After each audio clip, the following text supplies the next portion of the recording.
अरे आज राजा का बेटा राजा नहीं बनेगा, राजा वही बनेगा जो हकदार होगा।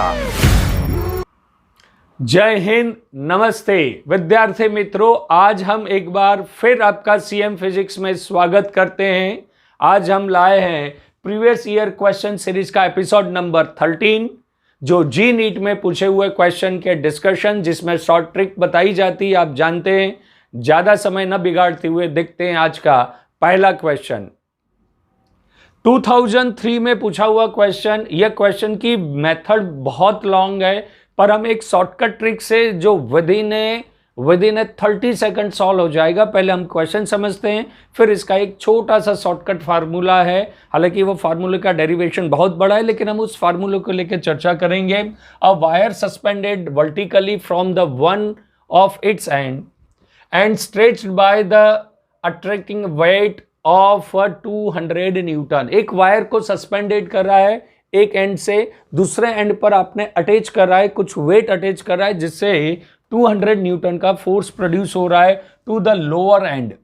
The weight stretch the wire by 1 millimetre. ये जो आपने लोड लगाया वायर पर, जो वेट लगाया, उसके कारण वायर में एक स्ट्रेच डेवलप हुआ, और वो स्ट्रेच 1 मिलीमीटर तक का है। मतलब एक फोर्स दिया है F 200 न्यूटन, और दूसरा दिया है आपको डेल्टा L, जो कि 1 मिलीमीटर है। मिलीमीटर को आप ऑब्वियसली मीटर में कन्वर्ट करेंगे।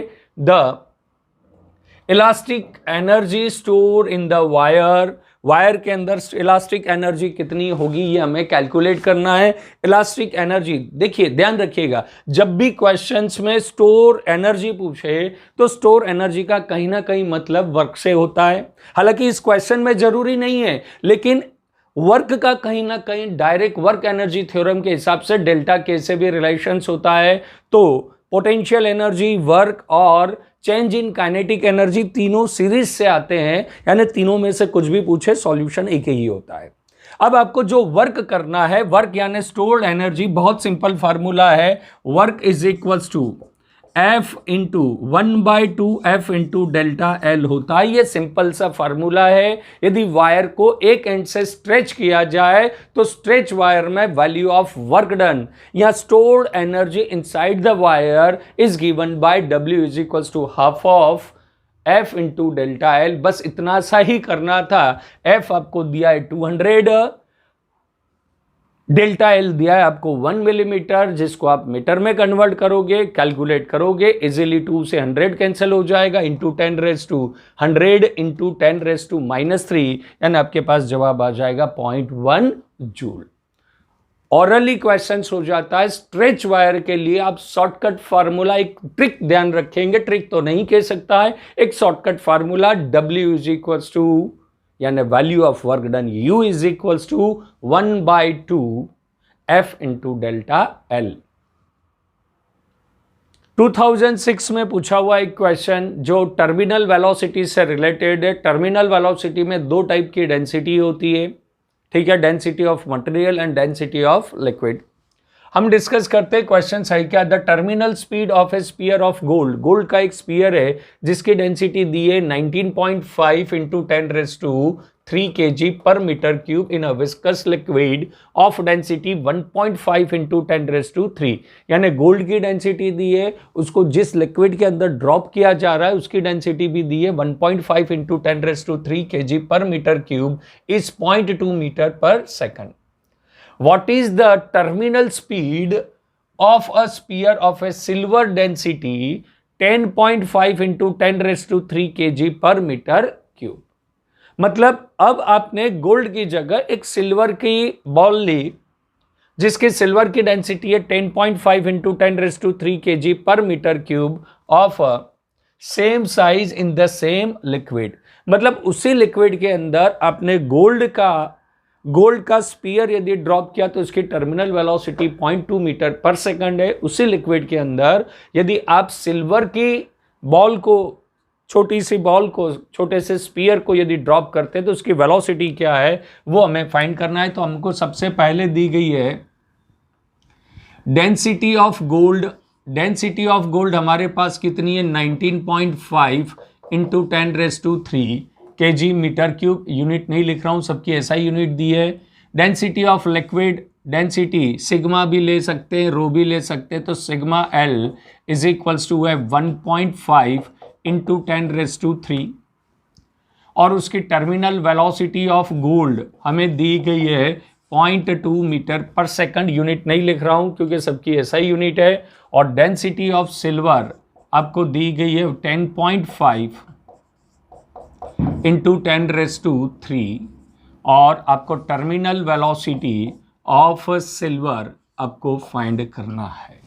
हालांकि इतना टाइम वहां पर नहीं होता है, पर इस क्वेश्चन को हम आगे स्क्रॉल करेंगे सॉल्यूशन के लिए, तो उसके लिए हमने सारी वैल्यू को पहले से नोट डाउन कर लिया है।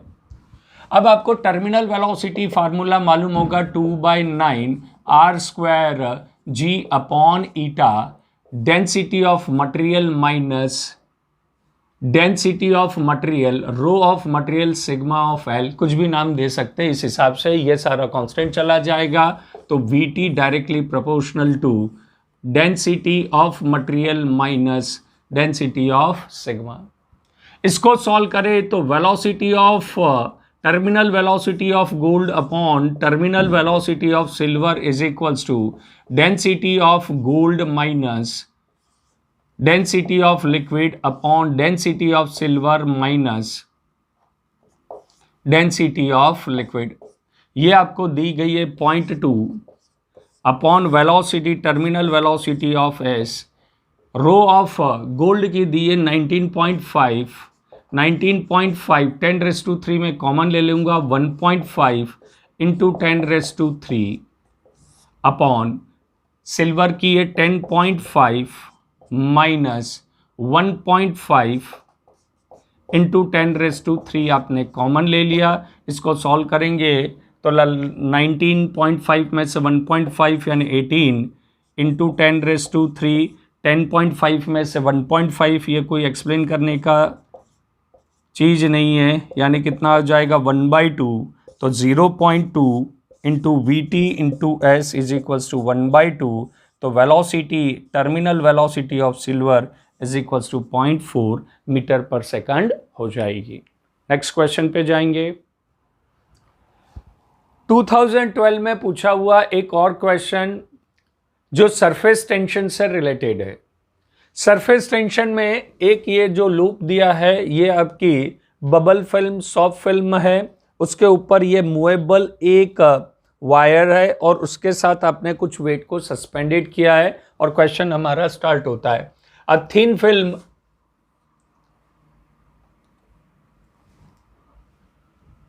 a thin liquid film formed between a U-shaped wire and light slider। ये जो वायर है ये एक प्रकार का स्लाइडर वायर है जो फ्रिक्शनलेस माना जाता है और ये अप एंड डाउन मूवमेंट करता है।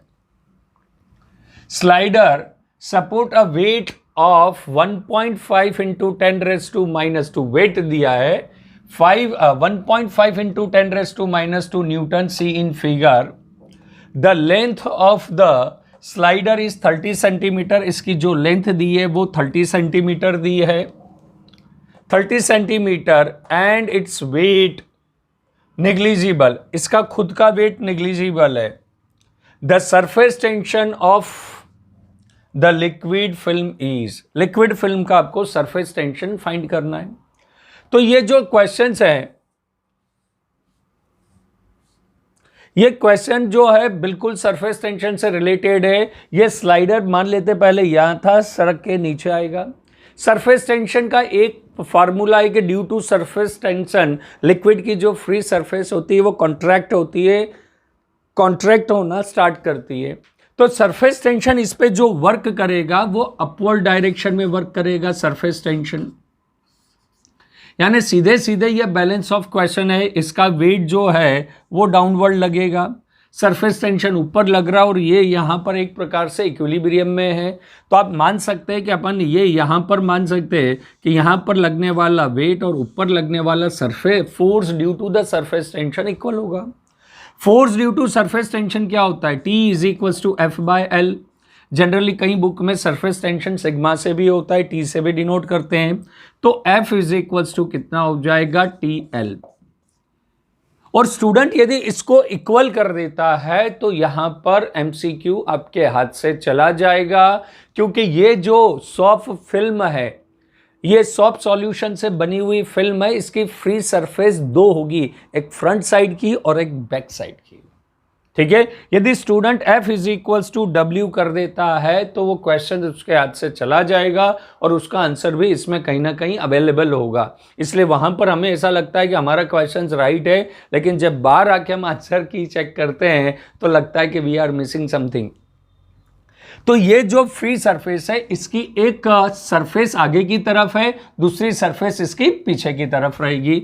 तो ये जो ऊपर की डायरेक्शन में फोर्स लग रहा होगा वो 2 लग रहा होगा। ये ओरिजिनल फार्मूला इसलिए पहले लिखा T is equals to F/L, लेकिन इस सिचुएशन में surface tension is equals to force by area 2 बार आएगा, एक फ्रंट साइड का और एक बैक साइड का।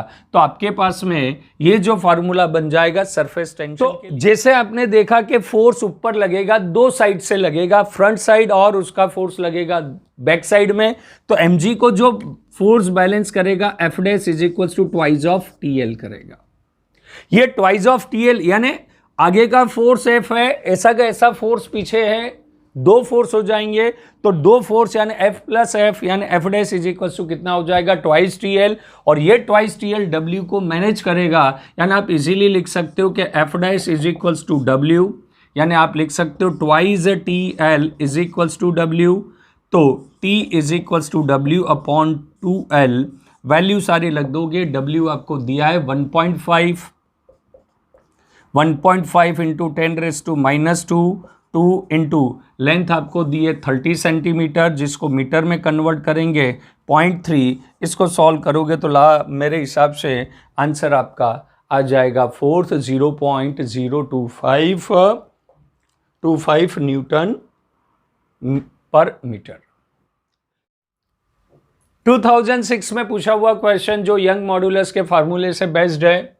A wire elongations by L millimeter when the load is W is hang from it। एक वायर से W यदि आप वेट उस पर सस्पेंडेड करते तो उसकी लेंथ में L मिलीमीटर का इंक्रीज होता है।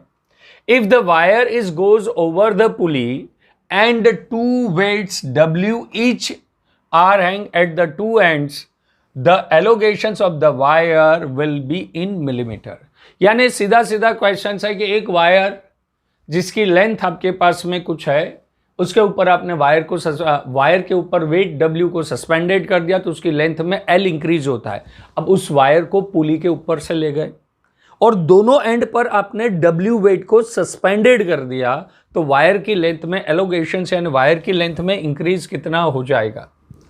यानी हम समझे इस क्वेश्चन को, तो फर्स्ट पार्ट में हमें दिया गया है कि एक ब्लॉक सस्पेंडेड कर रहा है W और उसकी लेंथ हमारे पास में ओरिजिनल लेंथ L है, तो उसके लेंथ में चेंज होता है डेल्टा L। यंग मॉडुलस का फार्मूला आप देखें तो कितना होता है, mgL upon A into delta L। ये W बन जाता है तो WL A into delta L। इसमें सारी चीज कांस्टेंट है, मतलब आप कह सकते हो कि L बाय डेल्टा L आपका क्या होना चाहिए, कांस्टेंट, मतलब हो जाएगा L directly proportional to delta L। ये कंक्लूजन्स लेकर हम आगे चलेंगे।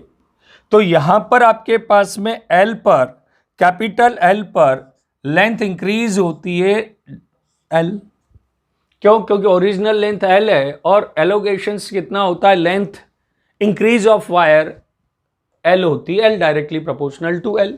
अब इस तरफ आ जाते हैं, यहां पर एक पुली से आपने वेट को सस्पेंडेड कर दिया, यहां पर आपने दूसरा वेट सस्पेंडेड कर दिया, तो यहां पर वायर की लेंथ जो हो जाएगी वो L/2 हो जाएगी।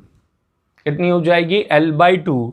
और वेट तो आपने W ही लगाया जो यहां पर है, जो यहां पर एरिया ऑफ क्रॉस सेक्शन है वही एरिया ऑफ क्रॉस सेक्शन है, मटेरियल भी सेम है, तो यंग मॉड्यूलस WA कांस्टेंट यानी L/L। तो इधर लेंथ l/2 हो गई, तो आपकी length directly proportional to l/2, यानी लेंथ का एलोगेशन कितना होगा l/2। और आप यदि आंसर देखें तो आंसर में एक ऑप्शन l/2 है, स्टूडेंट वहां पर टिक लगा के आता है और वो उसके साजे में, उसके झांसे में, उसके माया जाल में फंस गया। क्यों? क्योंकि एग्जाम में स्टूडेंट ने सिर्फ एक साइड का ही सोचा कि एक साइड की लेंथ l/2 बड़ी है, तो इधर भी तो आपने वेट लगाया है। स्टूडेंट यहां से l/2 करके रास्ते में यस करके बी को टिक लगा आता है, पर इस साइड W से उसकी लेंथ l/2 बढ़ी, तो उस साइड W से भी तो लेंथ कितनी बड़ी, उसकी l/2 ही बढ़ी। यहां पर भी लेंथ l/2 हो गई, तो उसकी चेंज इन लेंथ कितनी हो जाएगी l/2, तो दो लेंथ चेंज हुई l/2, यानी इसका रियल आंसर कितना हो जाएगा l। तो उसकी जो लेंथ इंक्रीज होगी वो कितनी होगी, l से होगी। अब कीजिए फिजिक्स का डर खत्म, फिजिक्स को याद करें मिनटों में, बड़े से बड़े न्यूमेरिकल सॉल्व कीजिए 1 मिनट में। यहां मिलेगा बोर्ड, नीट और